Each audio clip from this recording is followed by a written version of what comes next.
बिस्मिल्लाहिर्रहमानिर्रहीम, अस्सलाम वालेकुम। मैं हुमारी अली और आप देख रहे हैं मेरा यूट्यूब चैनल। उम्मीद करती हूँ कि अपनी फैमिली के साथ खुश होकर हम ज़िंदगी गुजारूंगे इंशाल्लाह ताला। दुआ ज़हरा के हक़ में अदालत का बड़ा फैसला आने के बाद दुआ के वालिद ने कानूनी जंग लड़ने का फ़ैसला कर लिया है। अदालत ने जो फ़ैसला किया है, मैं वो उस पर बहुत ज़्यादा मैं दिल बर्दाश्ता हूँ और यकीनी तौर पे वो एक वन साइडेड फ़ैसला मैं कहूँगा और मैं उसे चैलेंज करूँगा।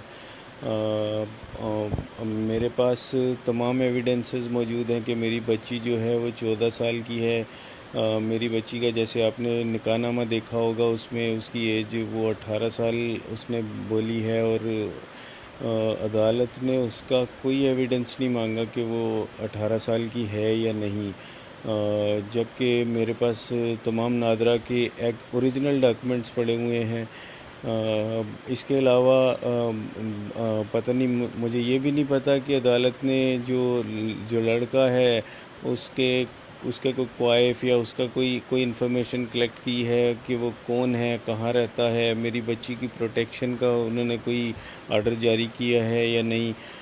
तो डेफ़िनेटली मैं अपनी बच्ची को अनसेफ समझ रहा हूँ उस जगह पर, और मैं जो है अनकरीब ही एक रिव्यू पिटीशन अदालत में फ़ाइल करूँगा और मैं अपने तमाम डॉक्यूमेंट्स जो मेरे पास जो ओरिजिनल डॉक्यूमेंट्स मौजूद हैं वो मैं लेकर जाऊँगा। सेकेंडली इस चीज़ का जो मुझे आइडिया हुआ वो ये था, जैसे आज उस लड़के ने भी बोला कि उन दोनों का राब्ता जो था वो एक गेम थी पबजी, उसके थ्रू हुआ और उसके अंदर उन्होंने एक दूसरे से कांटेक्ट किया। मैंने तकरीबन 2 ढाई 1 साल पहले मैंने अपनी बच्ची को तकरीबन 2 साल पहले मैंने बच्ची को पबजी खेलते हुए देखा और फिर उसको मैंने मना कर दिया कि बेटा ये गेम नहीं खेलनी, लेकिन वो उसके बाद उसने थोड़े अरसे बाद क्लैश ऑफ क्लैंस खेलनी शुरू की। उसके अंदर भी अनफॉर्चुनेटली मैसेजिंग सिस्टम थी जो कि मैं फाइंड आउट ही नहीं कर सका और उसका नतीजा आप सबके सामने है। जो भी हुआ वो जो भी कांटेक्ट उनका राब्ता रहा वो उसी के थ्रू रहा।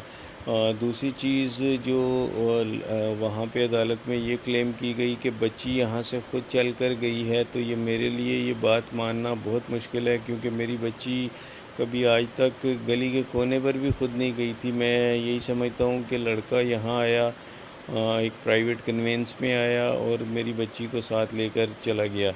सेकेंडली जो है, क्योंकि अगर वो किसी दूसरे मीडियम को यूज़ करते तो वो कहीं ना कहीं तो कोई उन्हें देखता। तो 100% वो जो मुझे समझ आता है वो यही है कि गाड़ी के अंदर वो उसे लेकर गया है। सेकेंडली मैं अपनी बच्ची को एक दफ़ा फिर कहूँगा कि मैं अनसेफ समझता हूँ और मैं जो है वो चीफ़ जस्टिस ऑफ पाकिस्तान साहब से अपील करूँगा कि इसके ऊपर एक एक्शन लें, क्योंकि अगर इस चीज़ को अगर 13-14 साल की बच्ची की शादी को लीगल करार दे दिया जाएगा तो ये एक एग्ज़ाम्पल सेट हो जाएगी बच्चों के लिए, और बच्चे इसी तरह घरों से निकलकर ख़ुद से अपनी मर्ज़ी से शादियां करते रहेंगे, जो कि एक गलत एग्ज़ाम्पल है। Definitely supreme court of Pakistan के चीफ़ जस्टिस साहब से मैंने जो अपील किया उन्हें इस पर एक्शन लेना चाहिए, ताकि मेरी इस केस के सिलसिले में हेल्प आउट हो, और ये एक एग्ज़ाम्पल सेट हो कि आइंदा ऐसा बच्चे ऐसा ना कर सकें। दुआ ये वीडियो देखेगी तो मैं उससे रिक्वेस्ट करूँगा, बल्कि मैं उससे बहुत प्यार से ये कहूँगा कि बेटा, अगर जो हुआ गलती हो गई, मैंने तो आपको पहले भी कभी डांटा नहीं, जैसे आपने ये वहाँ पे क्लेम किया कि मैं आपको मारता था या डांटता था। आप कैमरे पे किसी के अंडर प्रेशर ये बोल रही हो, लेकिन आप ख़ुद तो ये जानती हो कि ऐसा नहीं है।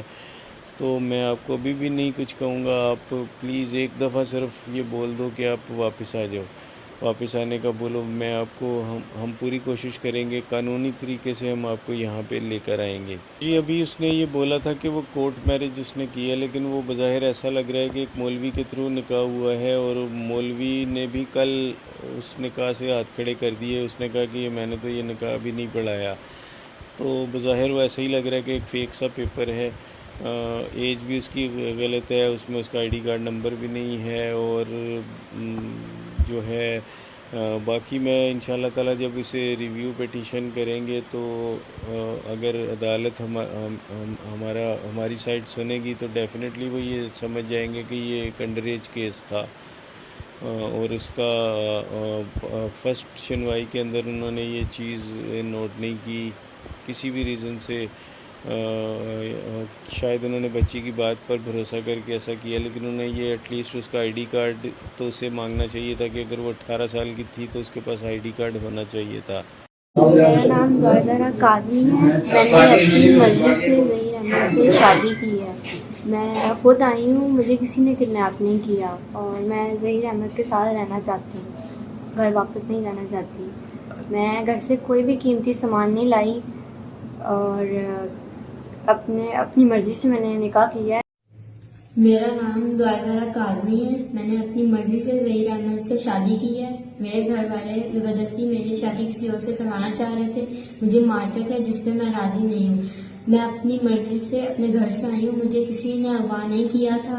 मैं अपने घर से कोई कीमती सामान नहीं लाई थी। मेरे घर वाले मेरी उम्र गलत बता रहे हैं। मैं बालिग हूँ, मेरी उम्र 18 साल है। मैंने अपनी मर्जी से ज़हीर अहमद से कोर्ट मैरिज की है। किसी की कोई जोर जबरदस्ती नहीं है। खुदारा मुझे तंग ना किया जाए। मैं अपने घर में अपने शौहर के साथ बहुत खुश हूँ। मैं अपनी बच्ची को अनसेफ समझ रहा हूँ उस जगह पर, और मैं जो है अनकरीब ही एक रिव्यू पिटीशन अदालत में फ़ाइल करूँगा। और मैं अपने तमाम डॉक्यूमेंट्स जो मेरे पास जो ओरिजिनल डॉक्यूमेंट्स मौजूद हैं वो मैं लेकर जाऊँगा। सेकेंडली इस चीज़ का जो मुझे आइडिया हुआ वो ये था, जैसे आज उस लड़के ने भी बोला कि उन दोनों का राब्ता जो था वो एक गेम थी पबजी, उसके थ्रू हुआ। और उसके अंदर उन्होंने एक दूसरे से कांटेक्ट किया। मैंने तकरीबन 2 ढाई 1 साल पहले मैंने अपनी बच्ची को तकरीबन 2 साल पहले मैंने बच्ची को पबजी खेलते हुए देखा। और फिर उसको मैंने मना कर दिया कि बेटा ये गेम नहीं खेलनी, लेकिन वो उसके बाद उसने थोड़े अरसे बाद क्लैश ऑफ क्लैंस खेलनी शुरू की। उसके अंदर भी अनफॉर्चुनेटली मैसेजिंग सिस्टम थी जो कि मैं फाइंड आउट ही नहीं कर सका, और उसका नतीजा आप सबके सामने है। जो भी हुआ वो जो भी कांटेक्ट उनका राब्ता रहा वो उसी के थ्रू रहा। दूसरी चीज़ जो वहाँ पे अदालत में ये क्लेम की गई कि बच्ची यहाँ से ख़ुद चल कर गई है, तो ये मेरे लिए ये बात मानना बहुत मुश्किल है, क्योंकि मेरी बच्ची कभी आज तक गली के कोने पर भी ख़ुद नहीं गई थी। मैं यही समझता हूँ कि लड़का यहाँ आया, एक प्राइवेट कन्वेंस में आया और मेरी बच्ची को साथ लेकर चला गया। सेकेंडली जो है, क्योंकि अगर वो किसी दूसरे मीडियम को यूज़ करते तो वो कहीं ना कहीं तो कोई उन्हें देखता। तो 100% वो जो मुझे समझ आता है वो यही है कि गाड़ी के अंदर वो उसे लेकर गया है। उम्मीद करती हूँ कि वीडियो पसंद आई है। कमेंट सेक्शन में जाके जल्दी से अपनी राय का इजहार करें, वीडियो को ज़्यादा से ज़्यादा शेयर करें, मेरे चैनल को सब्सक्राइब करें। और पाकिस्तान एक खूबसूरत मुल्क है, उस खूबसूरत मुल्क के हवाले से मैंने एक चैनल बनाया है, उसको पिन कर दिया है, लिव लाइक मारिया। जल्दी से जाके उसको भी सब्सक्राइब कर लें।